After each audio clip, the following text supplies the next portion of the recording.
Nigeria Act and Rule 030302 to 030307 and 030406 of the Public Service Rules, and therefore unlawful, ultra-virus, null, void, and of no effect whatsoever.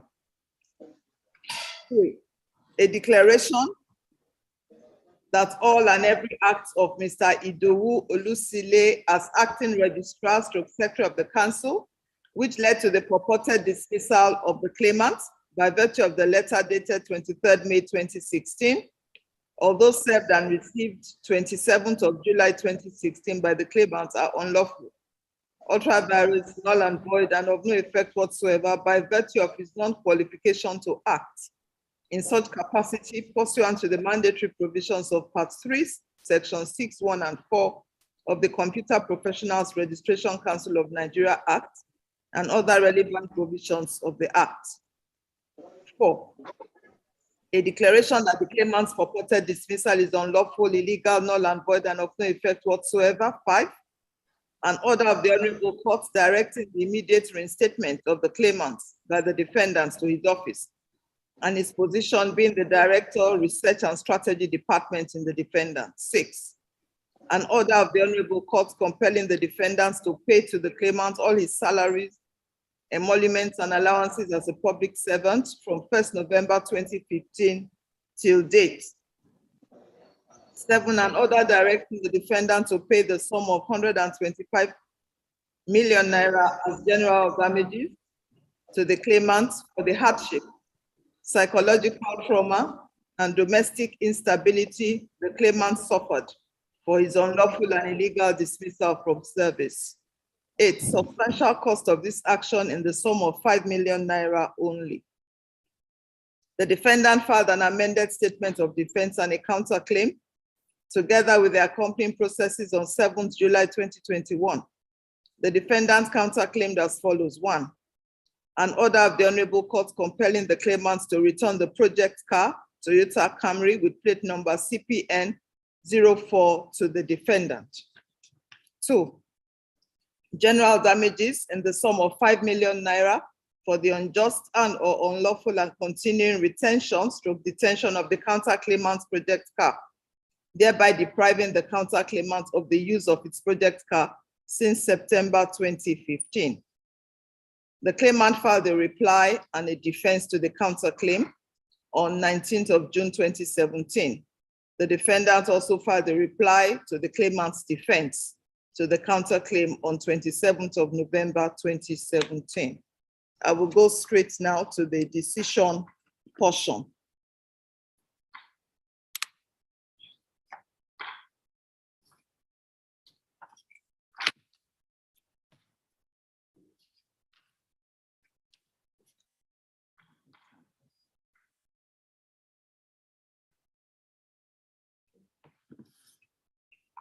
I have carefully considered the processes filed, the evidence adduced, written submissions, and authorities cited by the parties. The claims of the claimants are in the main declaratory.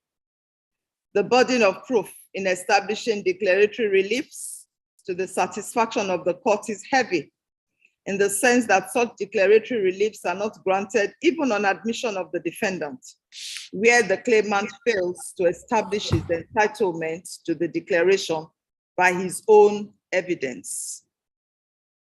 In other words, a declaration of right sought by the claimant against the defendant cannot be made on admission or in default of pleadings by the defendant. The claimant has to succeed on the strength of his own case, only if the court is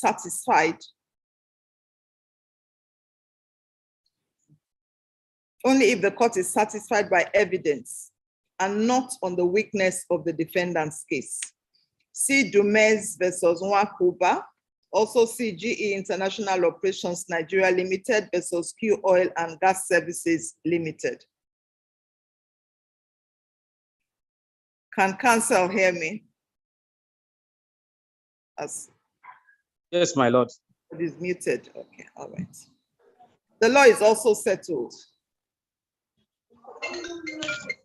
The law is also settled that in the determination of employment rights, it is the employee who complains that his employment contract has been breached that has the burden to place before the court the terms and conditions of his employment that provides for his rights and obligations and the manner the said terms and conditions were breached.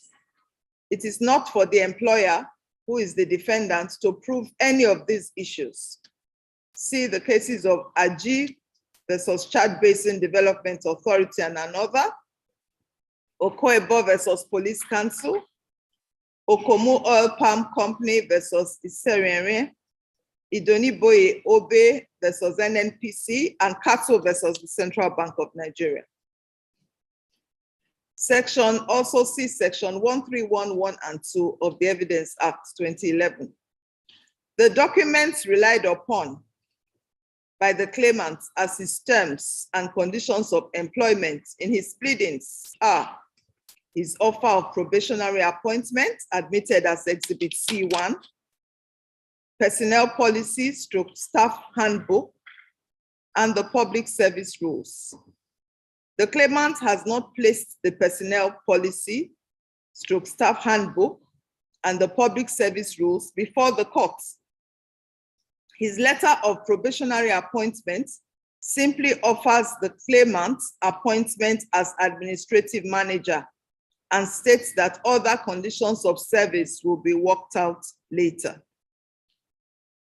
The evidence of the claimant is that the personnel policy / staff handbook was approved at the 49th regular meeting of the council held on May 17, 2007.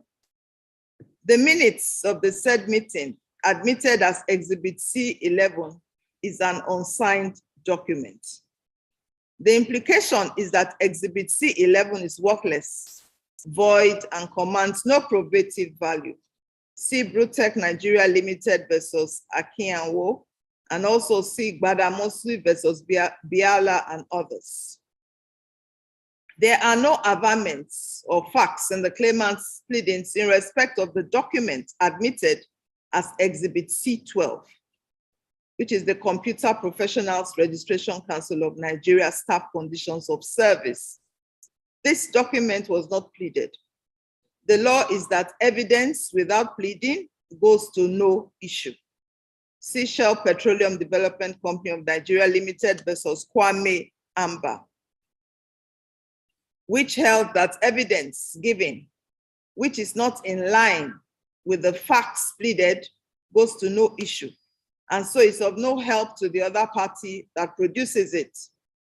Furthermore, DW in cross-examination testified that it is not the defendant's, that document is not the defendant's conditions of service and was not approved. Accordingly, Exhibit C12, having been wrongly admitted, is hereby discountenanced.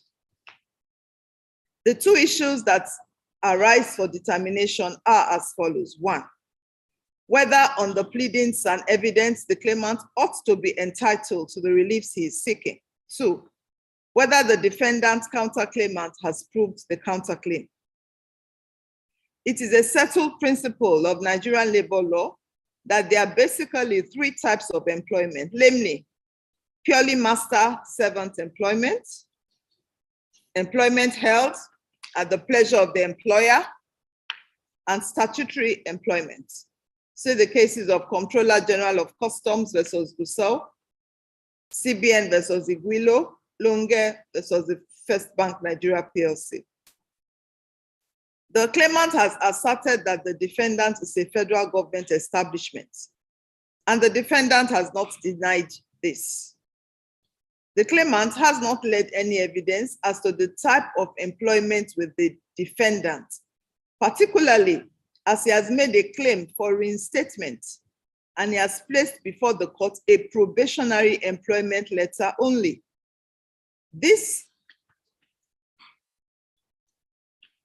The claimant asserts that in order to improve the quality of service to the defendant, he obtained an admission into a university in the United States of America to pursue a doctorate degree in information technology. That upon obtaining the admission by correspondence dated 15th May 2015, he wrote to the chairman of the council seeking for study leave with pay, and the chairman gave approval on the 3rd of June 2015.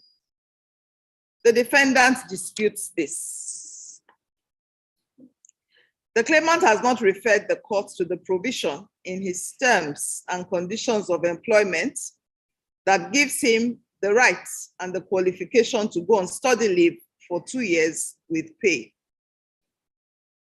The claimant has put in evidence Exhibit C2 as the approval he obtained to proceed on study leave with pay. Now, this document is an internal memo the claimant wrote to the chairman of council on 15th May 2015 through the registrar, applying for 24 months study leave with pay. The first paragraph is reproduced thus, and I quote, "This is to inform the council that I have obtained an admission into a university in the United States of America to pursue a doctorate degree in information technology," end of quote.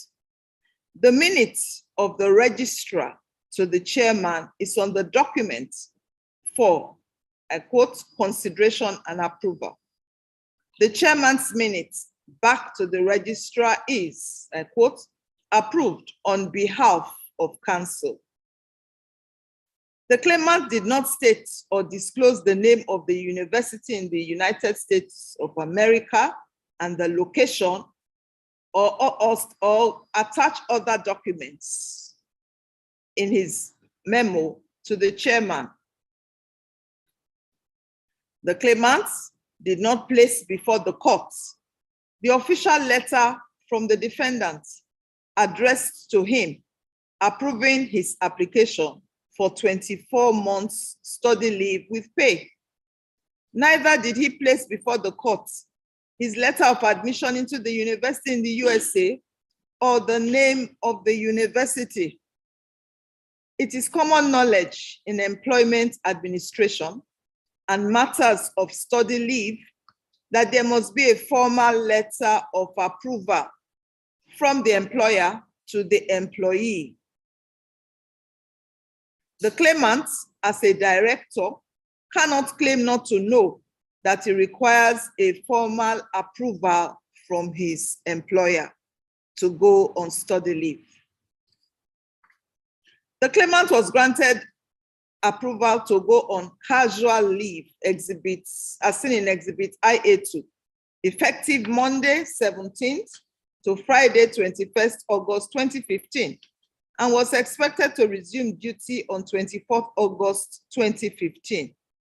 But he failed to report for duty.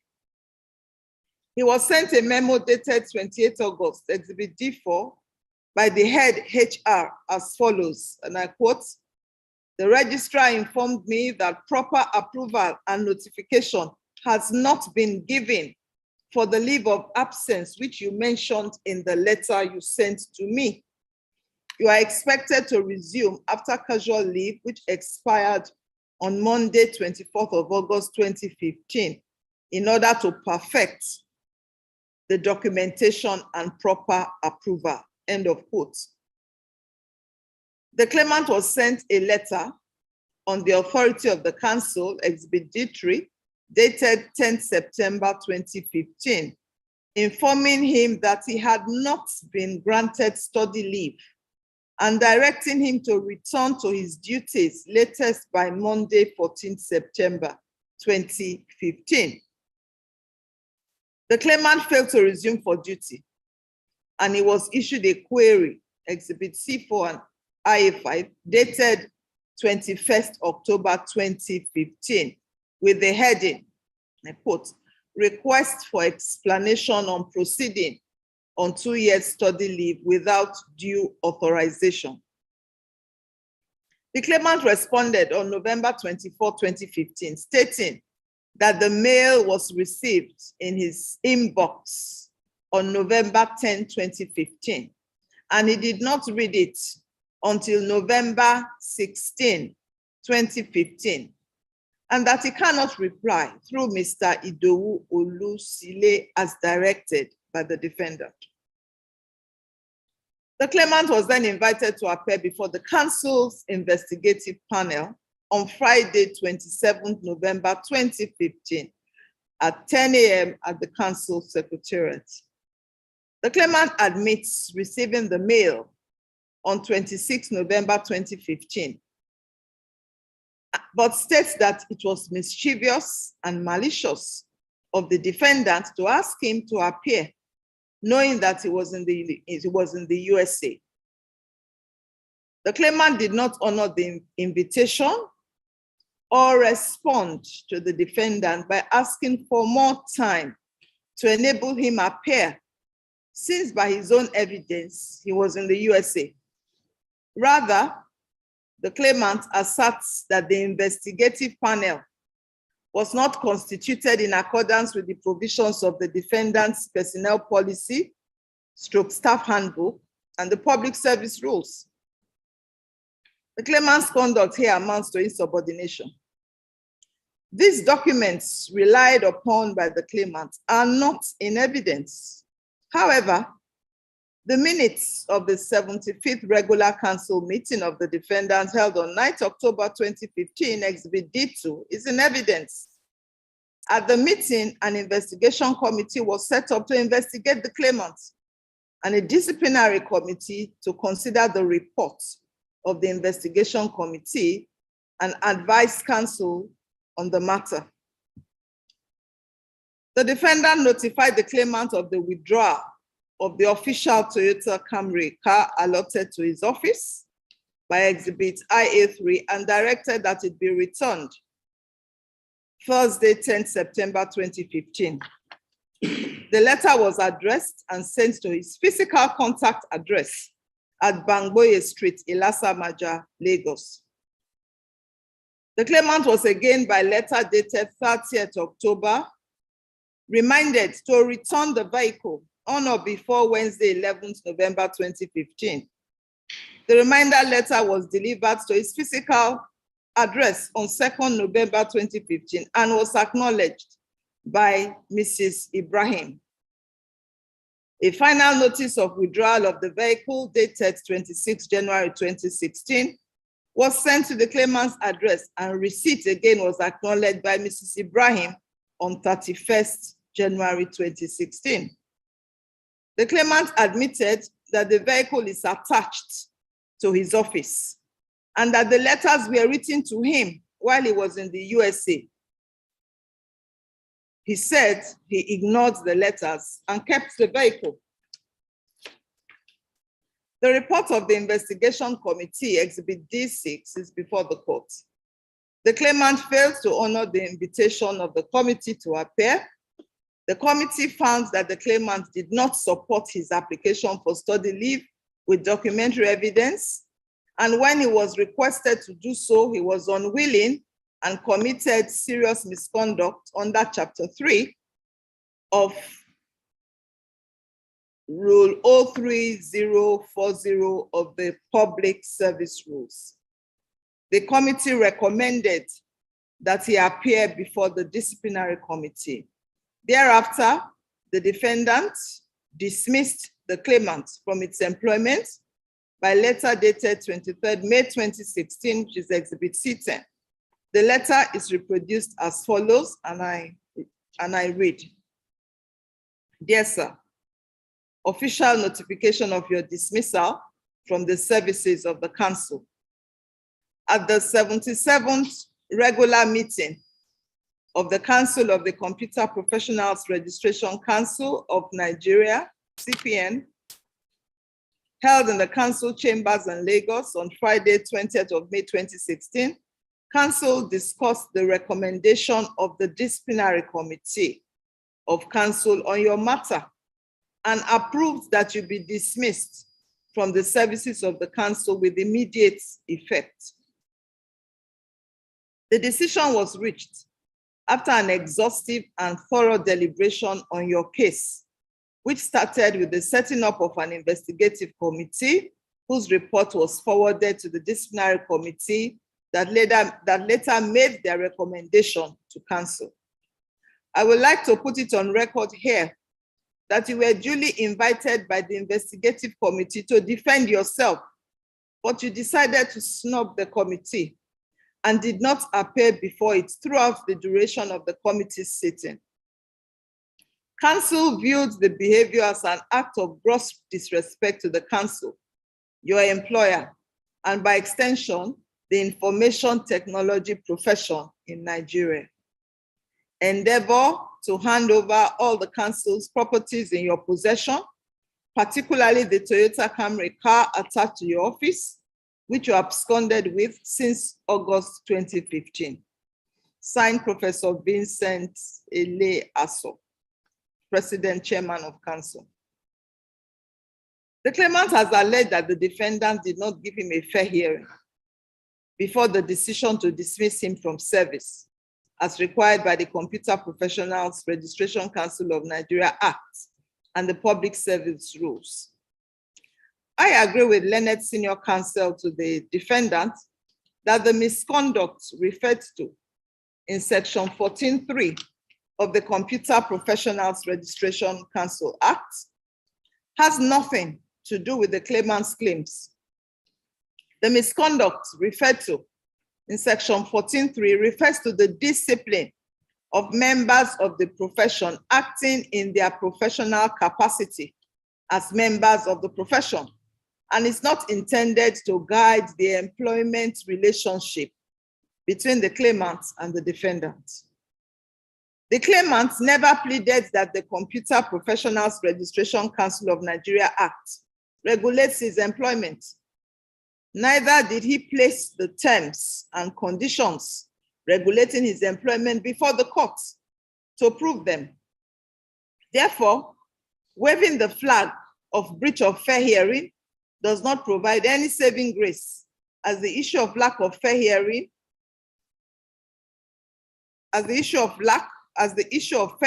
or lack of it cannot hang in the air.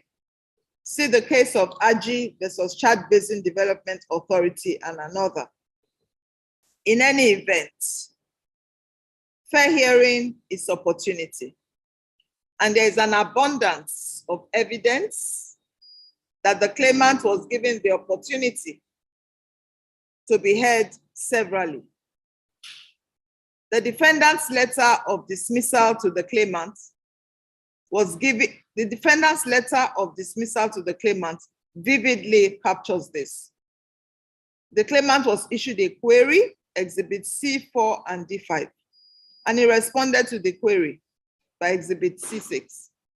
He was invited to appear before the investigation committee, Exhibit C7, and he failed to do so.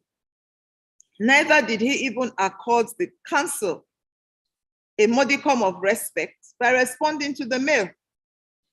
It is settled law that fair hearing, ad alteram partem, is satisfied once a party has been given the opportunity to be heard in respect of any matter or cause touching on or affecting his interests. CINEC versus Musa, CIATON versus NIFO.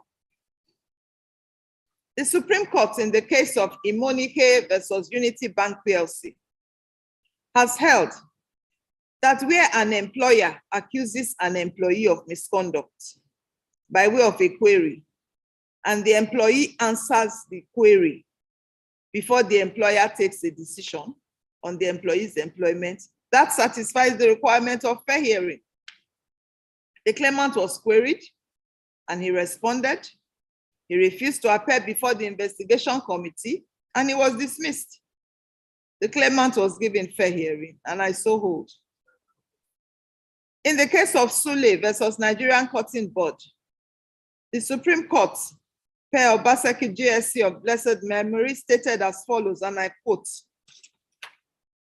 "When a servant grows too big to obey his master, the honorable course open to him is to resign in order to avoid unpleasant consequences should an occasion which calls for obedience be served with disobedience.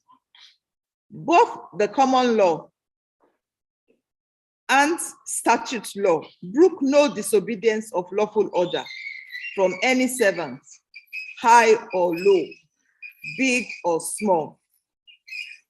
Such conduct normally and usually attracts the penalty of summary dismissal. Disobedience ranks as one of the worst forms of misconduct in any establishment. Notwithstanding that the appellant's employment had statutory flavor, the peculiar facts of the case completely denied to him the protection of those statutory provisions.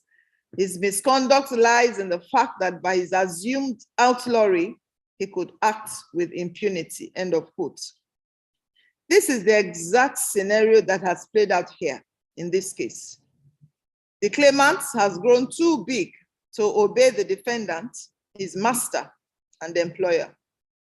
There's an abundance of evidence before the court that the claimant abandoned his duty post, refused to return the Toyota Camry vehicle belonging to his employer, thereby depriving the defendant of its use, and was quite audacious in disregarding the authority of his employer, the defendant.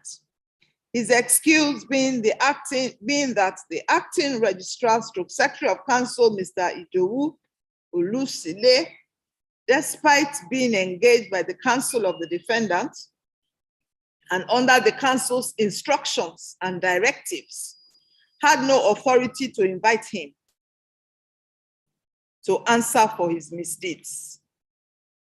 The claimant goes further to seek a declaration against the acting registrar as seen in the head of claim number 3, even though he was not joined as a party to this suit.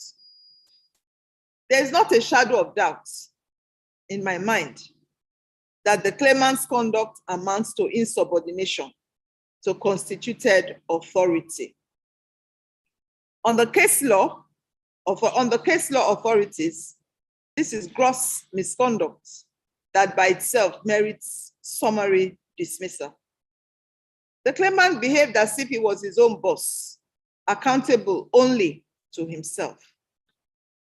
On the whole, the claimant has failed to prove his case. I hold that the dismissal of the claimant by the defendant was proper and legal.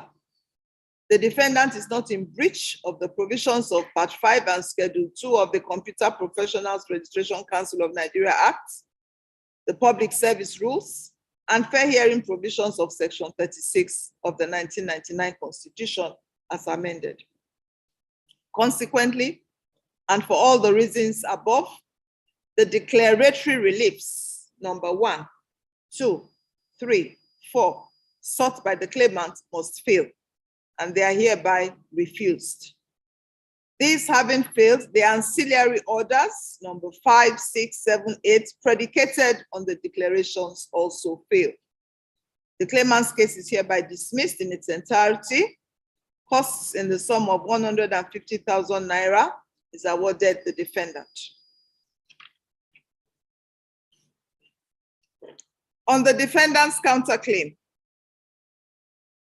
the claimant's defendant to the counterclaim has admitted that the Toyota Camry vehicle with registration number CPN 04, property of the defendant, is still with him, even though he's not using it in the USA.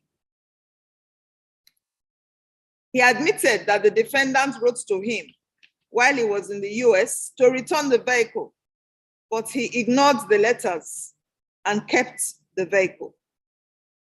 It is the law that facts admitted need no further proof. See Unity Bank versus Denclaf. See Adusi versus Adebayo. Also Imola Ame versus Waek.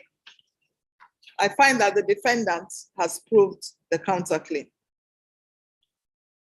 The claimant's defendants to the counterclaim deliberately, I find, held on to the defendant's counterclaimant's car since September 2015 and deprived it of its use till date.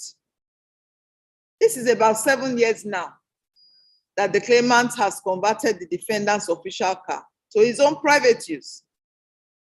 There can be no doubt that the defendant is entitled to an award of general damages for the unjust and unlawful retention/detention of the defendant's official vehicle, pursuant to the provisions of Section 19D of the National Industrial Court Act 2006. Consequently, I hereby make the following orders. 1. The claimant/defendant to the counterclaim is to pay to the defendant's counterclaimant the sum of 5 million naira as general damages within 30 days. Thereafter, the sum will attract interest at the rate of 10% per annum. 2. The defendant to the counterclaim is to return the defendant's project car, Toyota Camry, with plate number CPN 04 to the defendant immediately. 3. Costs in the sum of 150,000 naira awarded the defendant's counterclaimant. Judgment is entered accordingly.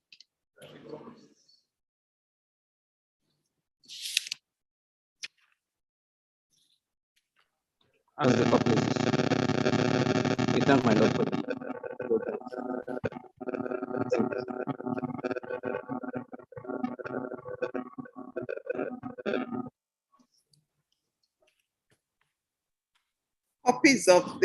copies of the judgment.